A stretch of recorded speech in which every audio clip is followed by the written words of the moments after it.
Greetings, everyone. My name is Jens Reinke. I'm the director of the Institute for the Study of Humanistic Buddhism and assistant professor for religious studies here at University of the West.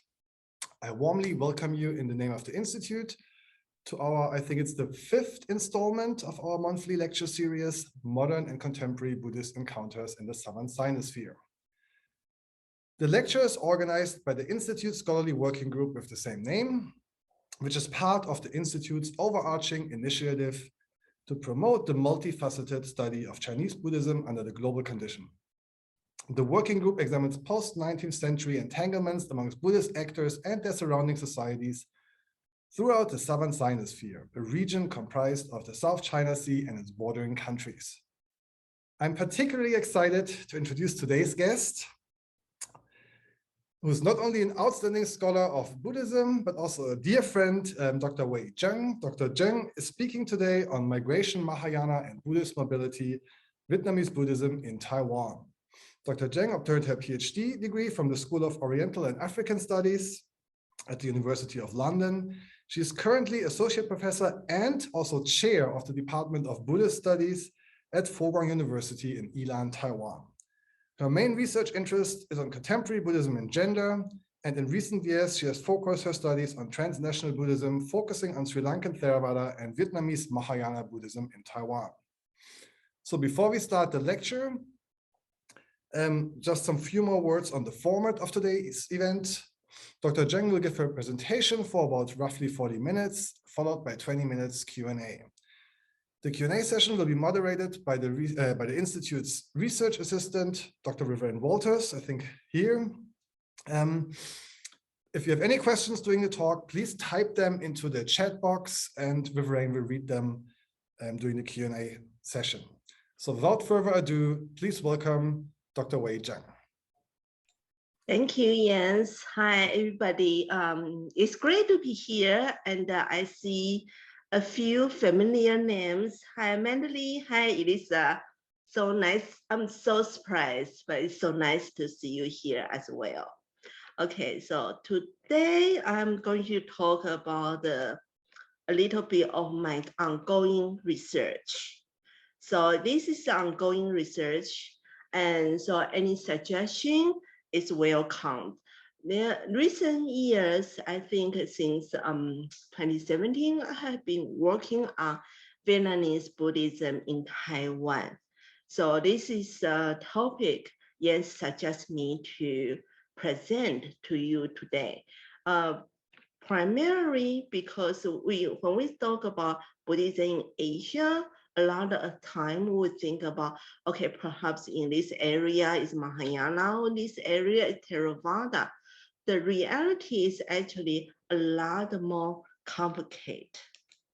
So I'm going to, obviously, as the title suggests, we should think about the 3 topics here, like Buddhist mobility, migration, and what is Mahayana Buddhism, or even what is Vietnamese Buddhism that I'm talking about here. So let me talk about it.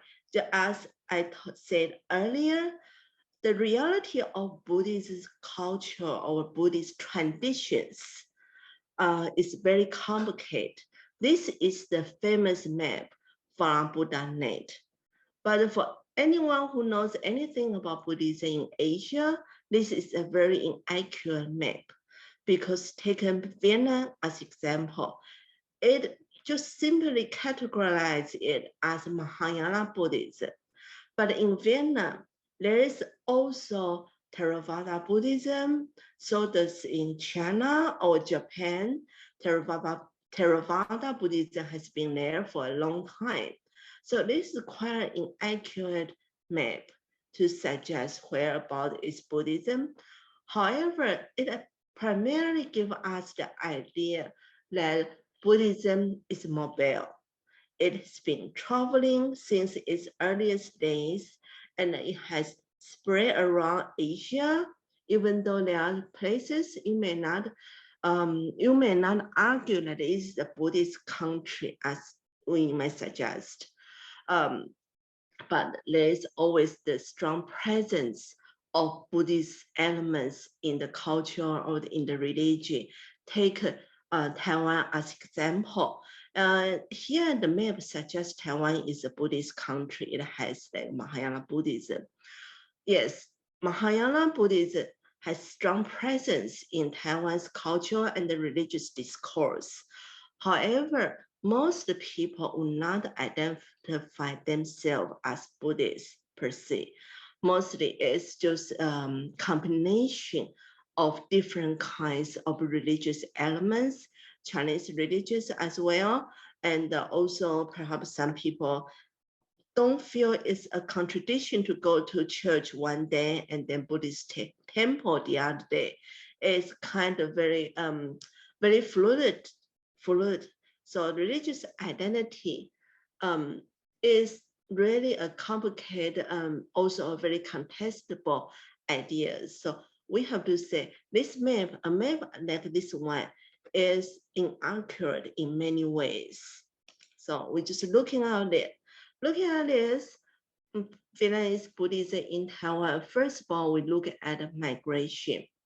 The migration, Vietnamese migration to Taiwan began to increase rapidly since the late 1980s. So this is the statistic we have in Taiwan. I found on internet. So we around in Taiwan, we see in the Vietnamese national in Taiwan by February 2020 is about 200,000 something. The number is actually smaller than previous year because of the pandemic. The pandemic somehow reduced the migration of laborers to Taiwan in the past 2 years. So the number of migrant labor is smaller. Here I highlight a few categories that is relevant to my talk today. The first one is missionaries. Of course, it also includes missionaries of other religions. But later I have worked on 2 groups, Vietnamese groups. They also have Vietnamese Buddhist missionaries in Taiwan. The number is small, but it's here. And a larger Vietnamese diaspora in Taiwan are migrant workers.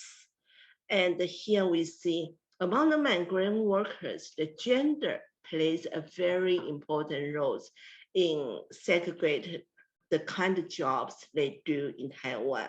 And here females tend to work on caretaker jobs. So traditionally prescribed to females jobs that is caretaker. And also there's a large number of Vietnamese students. In my department alone, I think about 1/3 of the students are from Vietnam. So it's not surprising that we see a lot of Vietnamese Buddhist group somehow emerge in recent years. A lot of them come from the monastic students in Taiwan. They somehow began to provide religious service to the Vietnamese diaspora here. So one by one, we see Vietnamese Buddhism taking root in Taiwan. A lot of reasons is due to this number of monastic students. And also mostly in Taiwan academia, people talk about is Vietnamese sponsors in the transnational marriage. Most of them are women, Vietnamese women marrying Taiwanese men. The number seems to be small from the almost past 2 decades, past 2, 3, 4 decades. Sorry, I cannot count, but we have like 100,000, around 100,000 Vietnamese women marrying in Taiwan.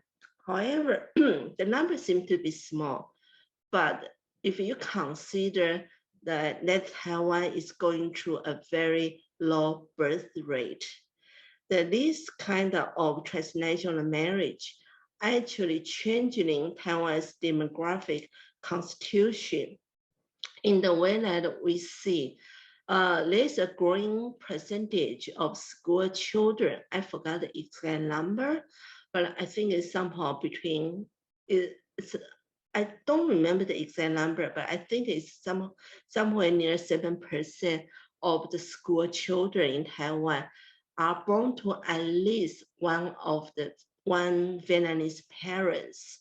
So even though the Vietnamese Taiwanese transnational marriage seems to be quite small in numbers, but because Taiwan has a very low birth rate, children produced through those transnational marriage is changing Taiwan's demographic constitution.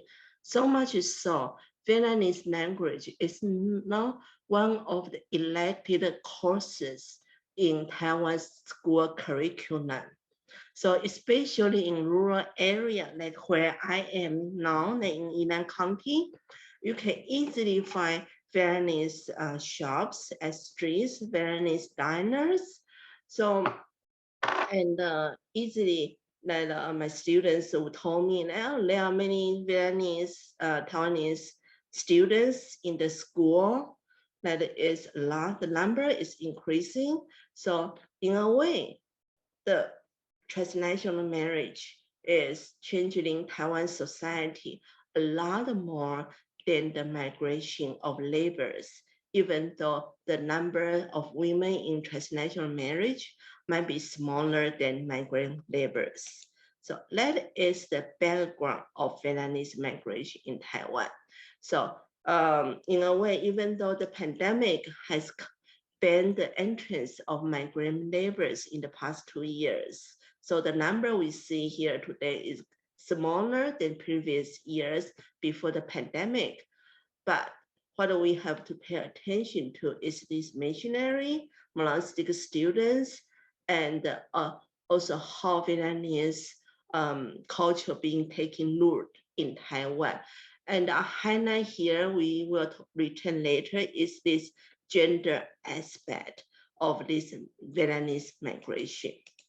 Okay, at the same time in Taiwan, as there's growing number of Vietnamese migration to Taiwan, at the same time in Taiwan, the religious landscape also changed, primarily due to the lift of martial law in 1987. Afterwards, religious groups in Taiwan have more freedom to express or organize themselves. So there's this very small survey done by a sociologist in Taiwan among the Buddhist monastics. They're asking them, one of the questions that they ask is that which Buddhist personality or Buddhist work is most inspirational to you? The number of people who answer the survey might be small, but if we look at it, we know it's no longer just the ideas that Taiwan is just Chinese Mahayana Buddhism. We see the presence of many different forms of traditions, Buddhist tradition. There's Theravada, which is growing, Tibetan tradition. Tibetan Buddhism is the farthest growing form of Buddhism in Taiwan.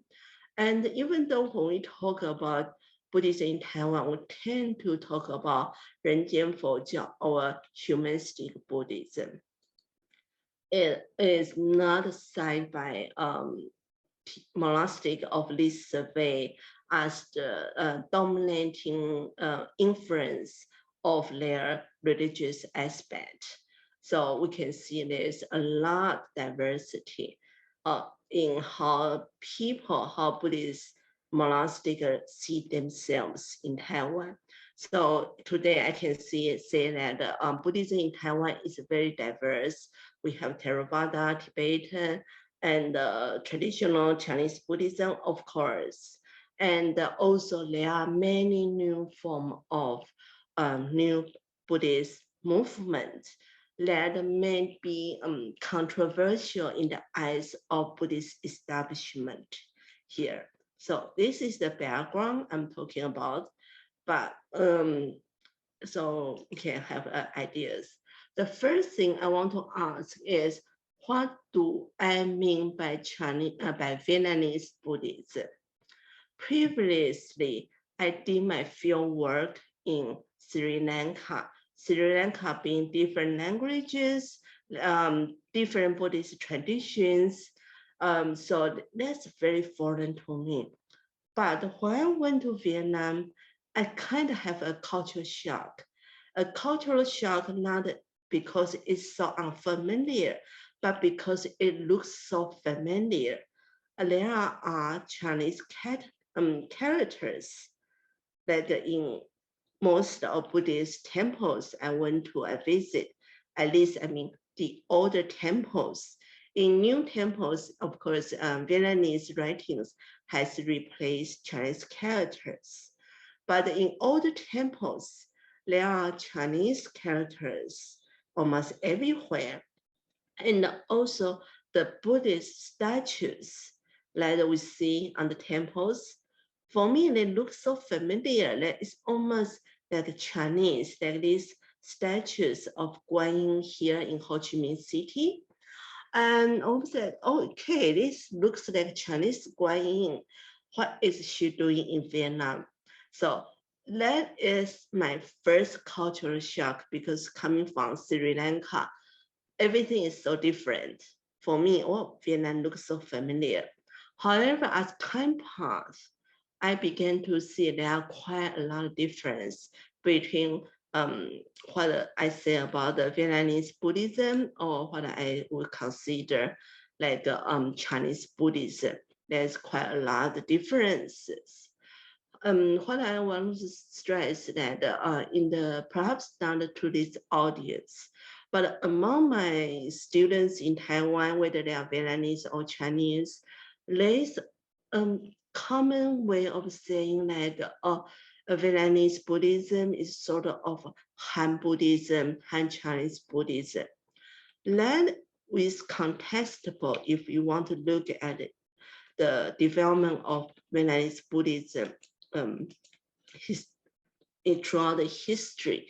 There's also one argument that Buddhism in Vietnam did not come from China, but is more likely to come from India, directly come from India through the sea route. And there's also these suggestions that although many Indian Buddhist missionaries may have stopped in Vietnam before traveling to China. So the suggestion is that China actually received Buddhism from Vietnam rather than the other way around. So this idea is not new. I think all of you must be familiar with the work of Professor Louis Lancaster, and his suggestion of the Great Circle of Buddhism or Maritime Silk Route. The idea is that if you think about it, it was actually easier for people to travel by sea than travel through deserts, mountains in the land route to China. So there must be a very vibrant maritime silk route from India to China, and the Buddhism will have traveled alongside with those merchants or those business people who travel through this sea route to bring business, to do trade in China and India or any countries in between. The problem is that because it's sea route, so it's more difficult to preserve evidence. Evidence might be destroyed by a storm simply in the sea. So that's why we don't really know much about this maritime silk route. In contrast to, for example, Dunhuang Cave, where Buddhist evidence are well preserved, can be well preserved. Okay, so this idea that Buddhism going to Vietnam and to China sounds persuasive, But also at the same time, we see that there are also Chinese monks, Vietnamese monks who would travel through the sea route to India to pursue Buddhist scriptures, Buddhist teachings. So we see a very dynamic work here. And why people only will have this impression that Buddhism in Vietnam come from China, probably because the written records of later centuries. So in the later century, especially during like 15th, 16th century, when there was war in China, we see a lot of monks, they would travel by sea again from southeast China, Guangdong or Fujian province, where we call like home name of overseas Chinese. They travel not only to Malaysia or Indonesia for settlement, some of the monks even travel to Vietnam to formulate, to establish their Buddhist temples or their Dharma lineage there. Because of their history is more recent, so it is very easier to preserve the evidence. So we might have the ideas that Buddhism in Vietnam actually very similar to Buddhism in China.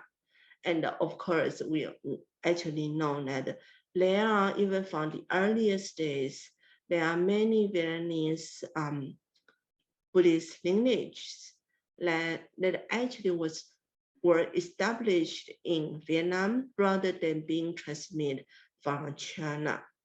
So when I talk about Vietnamese Buddhism, especially Vietnamese Buddhism in Taiwan, I'm mostly talking about Vietnamese Buddhism that share characteristics of Chinese Buddhism. For example, in the earlier days, I mean, like a few years ago, when I asked my Vietnamese monastic students, why did you want to come to Taiwan to study, to pursue a degree? The reason given is that if I can learn Chinese, the classical Chinese, I can do the Tripitaka translation, or I can read Buddha Dharma much better, because in ancient, in feudal Vietnam, a lot of things was written in classical Chinese. So in a few years ago, our students tend to come to Taiwan with these ideas of like they can learn classical Chinese, and so they can read ancient Vietnamese writings or the scriptures, Buddhist scriptures, sutras, and Vinayas better, because all of them was only available in Chinese characters. Of course, nowadays, there is increasing number of translation of those scriptures being translated into Vietnamese. So this need or this desire to learn classical Chinese somehow kind of increase. So nowadays, if I ask my Vietnamese students, why did you want to come to study in Taiwan? They will give me a lot of reasons, but the desire of learning classical Chinese is not the dominant one anymore. Okay, so that is one thing, the characteristics influenced by Chinese Buddhism, Han Chinese Buddhism. And other, I have to notice that what I call Vietnamese Mahayana Buddhism is this increasing use of Vietnamese script. It is no longer relied on using Chinese sutra or Chinese Vinaya, this Chinese text. And the beginning, we have already seen there are a lot of scriptures or chanting pamphlet is now available in Vietnamese writings. So that is an increasing localization we can see in Vietnam Buddhism, and also in the ritual performance, which I will elaborate later. There are many rituals in Vietnamese Mahayana Buddhism are similar to that of Han Chinese Buddhism, such as the Lunar New Year Festival, or what I'm going to talk about is Ghost Festival. Those very similar, perhaps have its root or transmission from China, but there is growing difference and changes in how the rituals being performed in the Vietnamese settings. Okay, having said all of those, and we also must understand that Buddhism in Vietnam is also very diverse. Those are the photos I taken in 2019. So we see in Ho Chi Minh City alone in one day, I was able to visit a Theravada Buddhism. Is the number of Theravada Buddhism in Vietnam, from what I was told, is small, but there is this ethnic minority in Vietnam, the Chamba. Traditionally, they observe Theravada Buddhism. So this is a quite old temple, Theravada temple in Ho Chi Minh City. Unlike Theravada Buddhism in Taiwan, that is transmitted to Taiwan from other countries only after 1980s. Theravada Buddhism has a very long history in Vietnam, primarily through this ethnic minority, Chamba. And also there is this tantric temple. I wasn't able to find out more about this tantric temple in Ho Chi Minh City, but those two temples are in very close proximity, and I was able to visit them in just one day.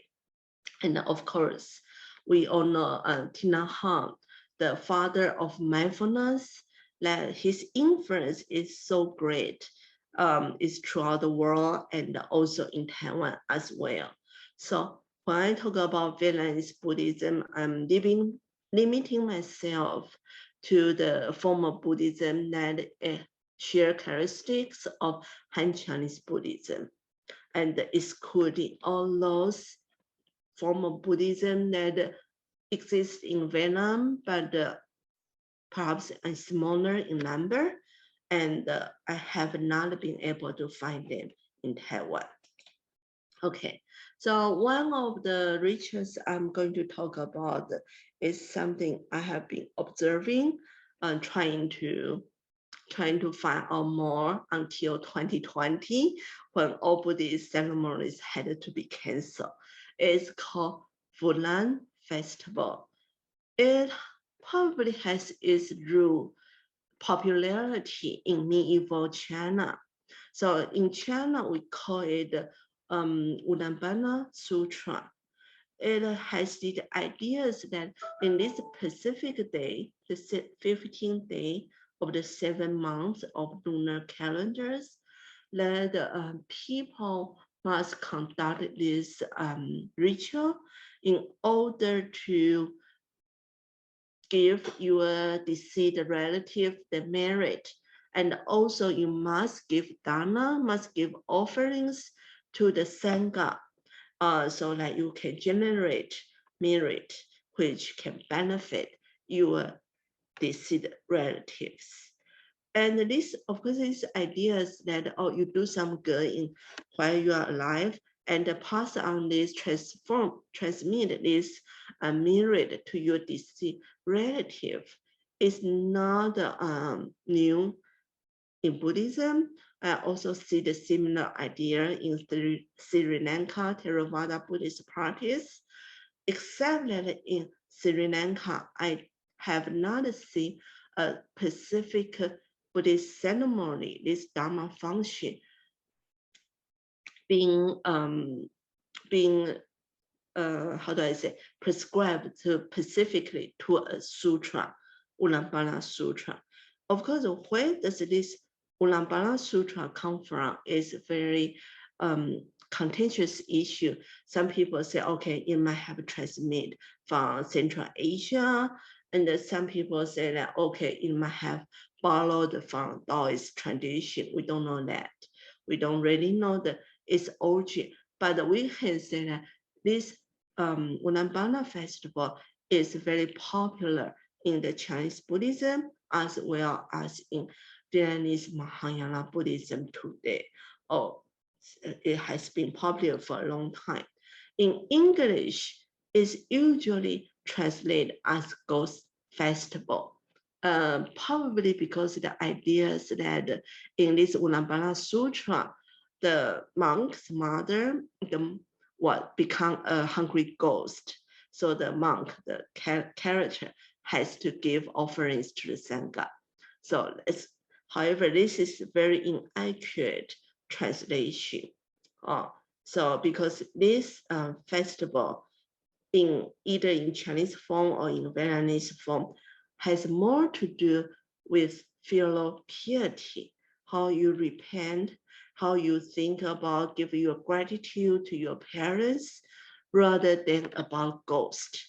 The whole idea of ghost is just a side note, a footnote in this Buddhist festival, in Buddhist function. Okay, so those are, before I begin to talk about Fulan Festival in Taiwan, those are photos I got from internet. It's Chinese Buddhism and is performing this Fulan Festival in the Chinese Buddhism form. So in the outside, you can see the difference. It seems to be very solemn, very organized, people standing or kneeling down, and there's no festival spirit there. There's no such idea of that you are entertaining something here in the Chinese expression. So you can see bear this in mind. And then we compare to the Fulan Festival, Vietnamese Fulan Festival I have observed in Taiwan. We can immediately see the entertainment sphere is very different. We see here people sitting down, probably they sit on chair because the settings, there's no large Vietnamese Buddhist temple in Taiwan at this moment. So for a festival, for a Dharma function as big as in Fulan Festival, sometimes the organizers have to borrow auditorium or borrow other people's temple to perform this ritual. So perhaps that's one reason of why we see who I have observed that participants tend to sit on chairs rather than standing, but at least they are not standing or kneeling down as in the Chinese Buddhism. And also I have to say, in a few I have observed in Vietnam, I also see the participants sitting on the chair rather than standing or sitting on the floor or kneeling down as in Chinese Buddhism. Okay, so this is one difference that I have noticed that is quite different from the Chinese Buddhist expression. And also the other thing is this ideas that we have to attract young generations. One of my Vietnamese informant told me, okay, Fulan Festival is just about this sutra, Ulaanbaatar Sutra, right? So you chant the sutra, you give offering to the Sangha, and then you pay the gratitude to your parents or deceased relatives. So that's the main core. So why can you not to make it more interesting? As interesting as I have to say is entertaining. In all the Fulan Festival I observe in Taiwan, it has some kind of form of entertainment here. Even in these posters we see, the poster not just emphasize the monk who is going to preside over this Fulan Festival. what is emphasized is the pop singers. So in several Fulan festivals I saw in Taiwan, they have pop singers come along to perform in this festival, in this Dharma function. And of course, there's some Buddhist songs, but still it's quite entertaining. And when you cannot invite pop singers, they invite other performers. Here we see the Monkey King come to one of the Fulan Festival in Taiwan to do the tricks to entertain the participants there. So it's not always as straightforward, serious, and no fun as in Chinese Buddhist Fulan festivals. So that's what difference I noticed. There's this desire to attract, to change, to desire, to change and attract younger generations. And other thing that strikes me as being very different from the Chinese Buddhist expression is how colorful it is in the Vietnamese Fulan festivals. In all of them, I saw women dressed up in very colorful, or perhaps not so colorful, like this one is white, traditional dress to perform this Sangha offering to the Sangha.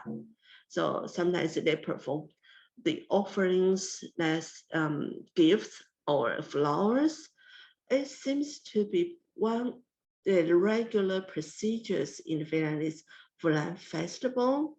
And women, they may dress in traditional dress, but their dress can be very colorful.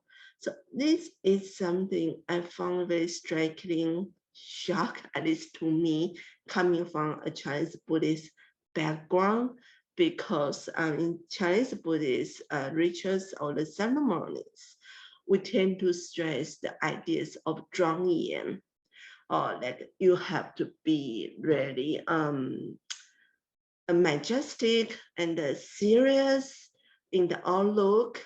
And so this Fulan Festival here, we see women dress up in a colorful dress and to give offering. It's somehow unthinkable for Chinese Buddhists.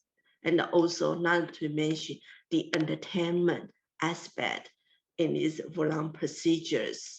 So that's shocking to me. But one of the biggest difference between Vietnamese Fulan Festival and the Chinese Buddhist Festival is one of the procedures of pinning the roses on one's clothes. So this is one of the efforts I was told to stress the importance of mother's love, parents paying gratitude to your parents. So one of the procedures is that if both of your parents are alive, you will be pinned with one red rose, and if one deceased, pink. If both deceased, white. And apparently it's a very important part of Fulan festivals, and apparently it's a very emotion. So I was told, now that I speak Vietnamese, I was told in these Fulan festivals, there will always be one person, all I saw was a woman, one woman who would read all this poem by Tina Han. This poem actually suggests the debt one owes to a mother, to one's mother. So it once again shows us this whole idea of Fulan Festival is not about ghost. The English translation of Ghost Festival is so inaccurate. It's not about ghosts. It's about filial piety.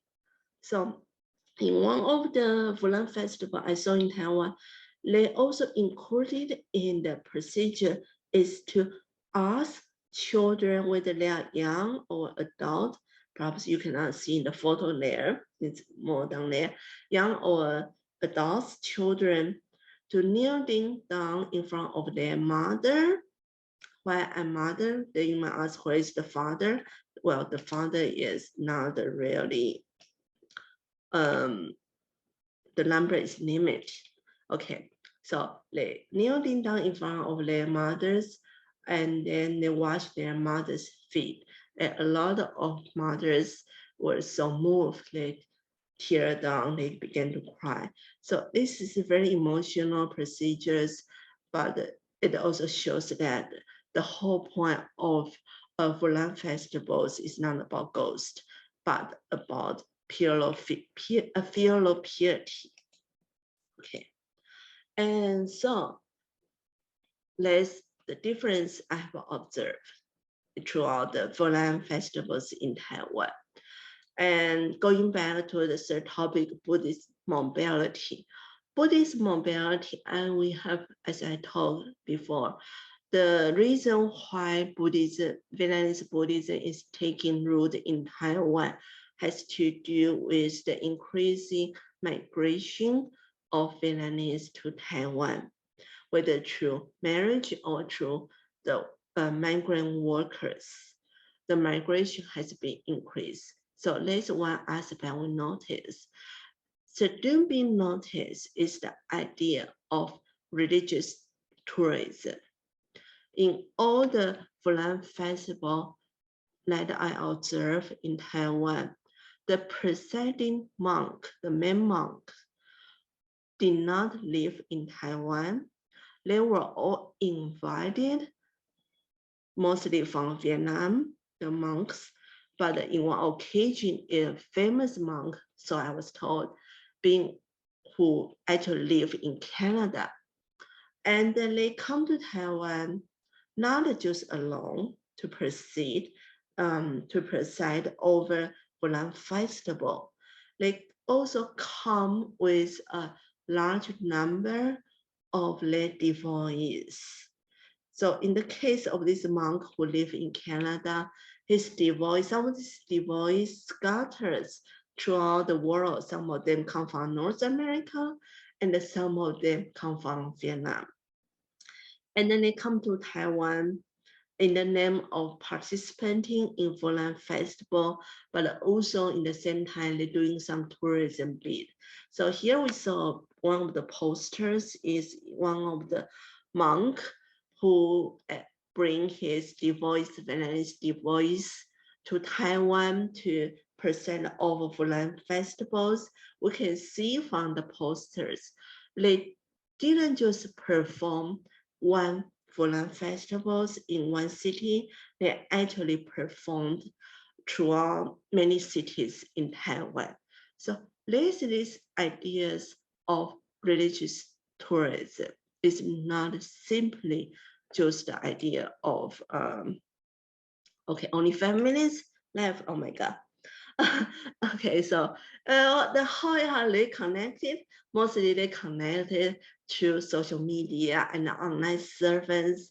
So social media actually play a very big role in the Vietnamese Buddhism in Taiwan. I have seen groups of Vietnamese devotees.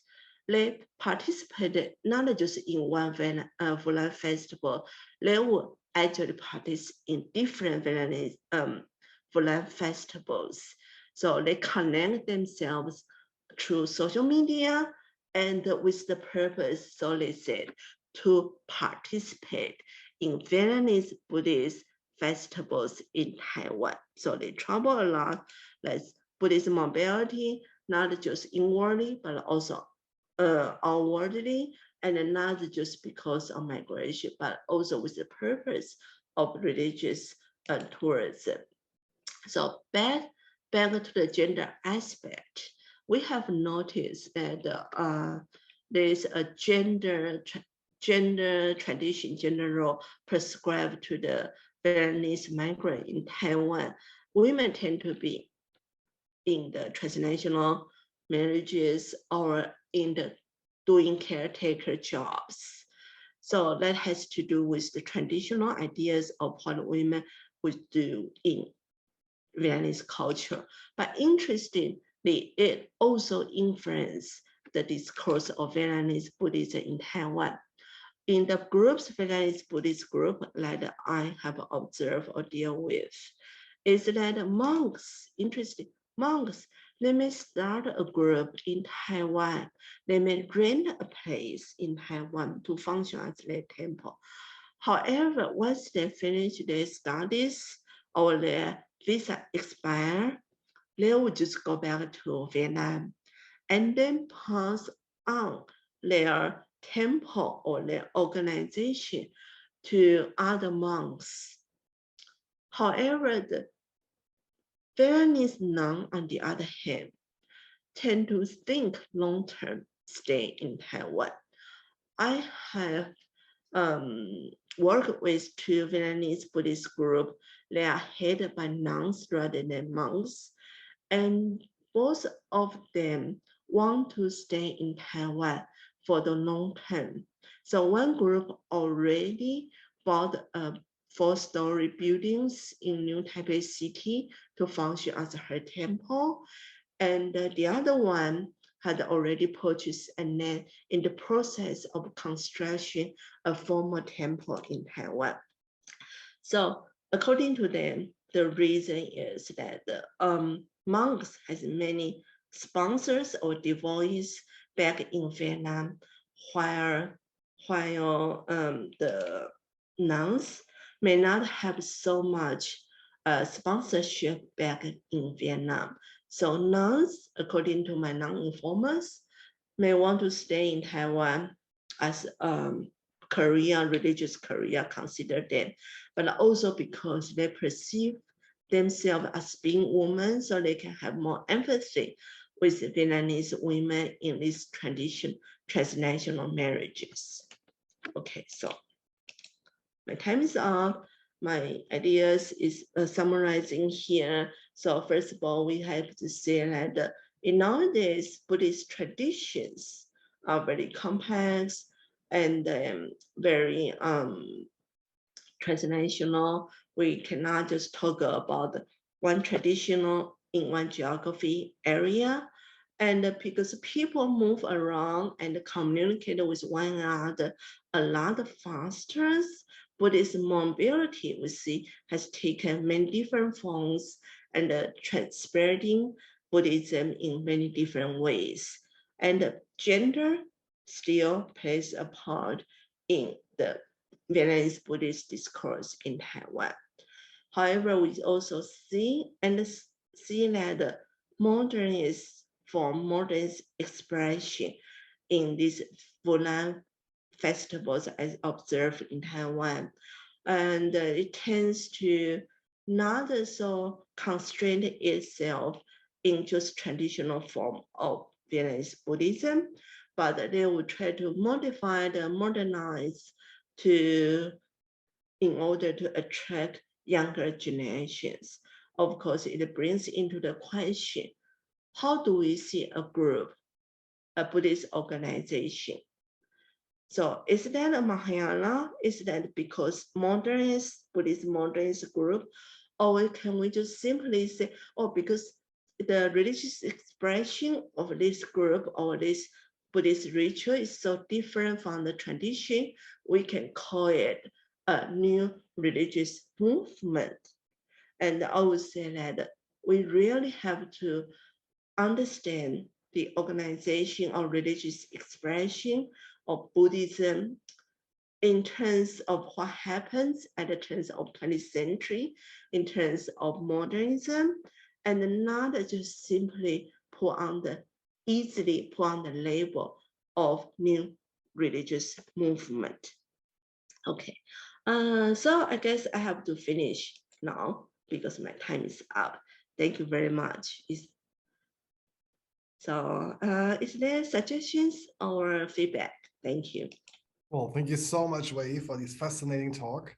We're a little over time, so let's just right into the, no worry, it was so fascinating. So no, I didn't want to interrupt you, but let's just jump right into the question and answer section of the evening, morning, wherever you are. Riverine, please. Thank you, Dr. Cheng. We have just one question so far in the chat. Anyone else, please Oh, we've got a couple more. Great, perfect. Okay. So the first question was, are the performances in Vietnamese Fulan Festival similar to Chinese folk Buddhism's Temple Festival? And this person said that their 84-year-old Taiwanese Hakka mother-in-law told them stories of going to folk Buddhist temple festivals to watch puppet shows and opera performances. So interesting. Yes. Or in what aspect, if you want to talk about entertainment aspect, yes. So as I have shown in my PowerPoint, in all those Fulan Festival I saw in Taiwan, you see they even invite pop singers to do the entertainment performance. So in that aspect, yes, it's similar. But in other aspect, no, it's not, because the temple festival, Chinese folk Buddhism, the temple festival, if you remember, the offering always lasts for many days. And there is a lot of strong element of ghost there. So you have to invite not just monks, but as well as Taoist priests or who knows what priests. I don't know the religion, to perform the offerings, to not to the Sangha, but to the ghost. So in that religious aspect, I think it's different. The Fulan Festival is primarily basically a Buddhist festival. So the emphasis is on dana to the Sangha, offering to the Sangha, not offering to the ghost. So it's the difference there. Thank you. Yes, I hope it answers your question. Okay. Thank you. The next question has a bit of a beginning part. 1 second. It's that they very much appreciate your descriptive account of the Fulan Festival by the Vietnamese community in Taiwan. And they were also deeply moved by the reaction of the parents who attended the events. What they wanted to know is, in your research, have you seen any adaptation by local Taiwanese to conduct such a dignified ceremony in a similar fashion? And if yes, they wonder how the event might have affected the relationship between the parents and the child. Well, this is more difficult to answer. Obviously, I have not been able to attend as many Taiwanese festival because they all happen in the 7 month of lunar calendar. So if I have to attend the Vietnamese festival, I cannot attend the Chinese festival in the same time. But in the Chinese Buddhist festival, there are similar procedures that washing parents' feet. So sometimes, but it cannot be performed in the Fulan Festival, but performed in May, as in Mother's Day. So we see that, I have seen that in Mother's Day, to wash parents' feet and paying respect and gratitude back to the parents. So for the Ulaanbaatar Festival, I attended in the Chinese Buddhist setting. They'll tend to be very serious and follow the procedure prescribed in the booklet that was written, I don't know, many centuries ago. So it's still very traditional and not similar to the Fulan Festival I observed in Vietnamese Buddhism. And if you want to say, if there's any Taiwanese attend the Vietnamese Buddhist ceremonies, I have to say the number is very small. One reason, I think, because Vietnamese diaspora is actually very large in Taiwan. So most of the Vietnamese festival I attend conduct entirely in Vietnamese. So it will be very difficult for the local Taiwanese to participate. Except for one Vietnamese nun, in her ceremony, whether in Fulan Festival or in her monthly gathering, she will give talks in Mandarin Chinese. Just because there are a few Taiwanese men, mostly husbands of Taiwanese Vietnamese women, a few, the number is very small, 3 or 4, and plus me. So that's it. But this nun will make an effort to attract Taiwanese to her organizations. However, I don't see the same thing happening with monks groups. Okay, so that's it. I hope it answers your questions. Thank you so And- much. The next one is a few questions about the temples.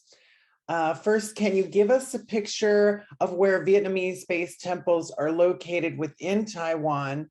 And are these temples newly constructed? Who are the sponsor groups for Vietnamese temples in Taiwan? And was it potentially immigrant workers or homeland Buddhist organizations that sponsored them? Well, to the last questions, I would say probably both.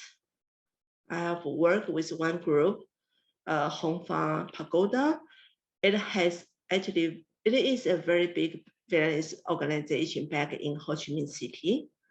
But in Taiwan, just one of the monks is in Taiwan. And most of the monks groups I work with, they tend to rent just apartments in Taiwan. And so because they don't perceive themselves being staying in Taiwan, perhaps that's one of the reasons. And the two nuns, as I said, they want to stay in Taiwan longer. So one of the nuns already bought a 4-story buildings to function as a temple. And the other one is currently under construction. Her new temple is currently under new construction. So we can see perhaps in the future, the picture will be very different. And who are the sponsors? Well, we can see from the photos I showed earlier, most of the participants in the Fulan Festivals are women. The one reason because Vietnamese men in Taiwan tend to be migrant workers. So they may not happen to have the free time to leave for work to attend the Vietnamese Buddhist festivals. That's one reason. And so it tend to be women to attend the festivals. But also we know that throughout the Buddhist cultures, it's often the case that women attend religious ceremonies rather than men. Men tend to be smaller in number. And who sponsor it? There's no sponsor groups. The money of those organizations tend to come from their devotees. Whether they're devotees in Taiwan or they're devotees back in Vietnam. So that's part of the reason I think why the monks and nuns and the monks, they could only afford to rent rather than to buy houses in Taiwan, because money donated by the Vietnamese migrants diaspora tend to be smaller, right? So we don't, so far there's like no huge temple like for Guangshan in Taiwan yet. Okay, so that's my question. So is there any other question? Yes, thank you. There's another about gender. You were already talking a little bit about, they wanted to expand on whether the Vietnamese nuns can stay in Taiwan are there visa issues? And do the Vietnamese nuns tend to get more support in Taiwan than in Vietnam? Well, the second question is kind of difficult to answer, but at least my non-informant told me that, as I said earlier, monks tend to have a lot of sponsorship back in Vietnam, but not the nuns. So the nuns might have a better religious career in Taiwan rather than back in Vietnam. So that's what they told me. I have not been able to really clarify whether it's true or not, verify this statement. Okay, so that's what I say.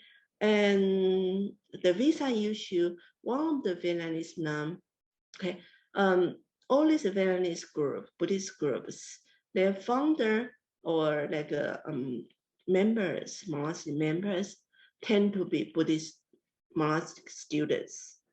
They come to Taiwan to study, and then they were approached by Vietnamese diaspora. So they said, so they began to perform religious service, and one thing to lead to another. They began to rent houses and then have their own groups. But nuns who stay longer, they were students. Then after the student visa expire, they perhaps will make the effort to get other visa to Taiwan so they can stay in Taiwan as missionaries. So what I don't see in the monks group is that in the two nuns group I work with, they actually apply for missionary visa. They actually apply for their non-colleagues specifically come to Taiwan to provide religious service rather than to come to Taiwan to participate in a degree program to study. So that's the difference I saw. And one of the nuns who have been in Taiwan for like 30, 20 years has already become naturalized citizens in Taiwan. So there's no visa problem for her. Okay, yeah. And to what extent gender issue is similar to Chinese Mahayana tradition? Can I change this question to what extent the gender issue is similar to Chinese Mahayana tradition in Taiwan?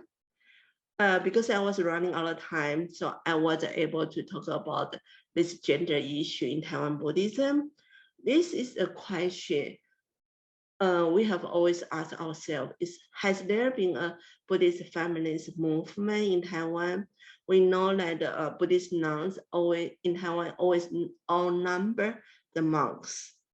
So on the outside, we see Taiwanese Buddhist nuns are more independent and taking on leadership roles, a lot more than what I was seeing among my Vietnamese students or among my Vietnamese informants. So in these Fulan festivals organized by the monks, it's one thing that really troubles me. Even though there are nuns participate in those festivals, but they tend to work in kitchens. At the time when the sanghas should go up to the stage, to go up to the stage to receive offering from the devotees, only very, very few nuns who want to go up to the stage to receive the offerings. Usually just the monks sitting on the stage. So I asked the nuns, why don't you want to go up to there to receive the offerings? And then they would say, oh, okay, I'm not interested, or perhaps I'm too busy. Okay, perhaps I'm not greedy. So as if this kind of reason they will give me. And so there's something I have to say kind of trouble me, is this gender imbalance among or like not so confident among the Vietnamese nuns, even though I see they are quite capable of doing many things. Even though, especially among my students, many of my Vietnamese nun students are very capable and very good in studies, but they always say, oh, I'm not good enough. Sorry, you are very good. Okay, yeah, thank you. I don't know if it answered your question, so that's it. Thank you so much. And there's just one question left. There's just time for one more. So the last person wanted to know about which Dharma scriptures and meditation would be practiced commonly, in particular among the Vietnamese practitioners in Taiwan? Simple one. Okay, we think about who want to live Their country, Vietnam, and the migrant to Taiwan, migrant workers, mostly unskilled, and who want to go into the transnational marriage. They might be abused in Taiwan, usually women from very underprivileged background. So it is common that the women in transnational marriages, Vietnamese Taiwan transnational marriages tend to have very little education. And so my monastic informant tend to tell me, they just tell their devotees stories, pure name stories, mostly chant Buddha's name, or engage in volunteer works or pilgrimage trips, this kind of thing. They don't tend to go into sutra studies or meditation. First of all, meditation is out of the question, because if you are in a underprivileged situation, you don't have not much time to do meditation. And the sutra studies is difficult according to my monastic informants. So just simple ones, not even to study, to the level of study. All right. Well, thank you so much. Time is Thank running, so you. you're already over time. Thank you so much for this really, really enlightening and so fascinating lecture. Also, I want to thank our audience for attending. I want to thank, of course, as always, University of the West, Foguangshan Shila Temple, and of course, Viviane for her great job behind the scenes. Before we end, two more announcements. Next week, we have the Abbot Venerable Hoitong on for a talk at the Religious Studies Department, but also on Zoom, organized by the Religious Studies Department and the Graduate Council of Religious Studies. And then at the end of the month, we have the next lecture in this lecture series, which is titled Pilgrimage, Traveling Gurus, and Transnational Networks, Lay Meditation Movements in Contemporary Chinese Societies. And the person who's giving the lecture is, of course, Dr. Elsa Lau from Hong Kong. So I hope you all have a great evening, day, morning, wherever you are in the world. And thank you so much for coming. See you next time.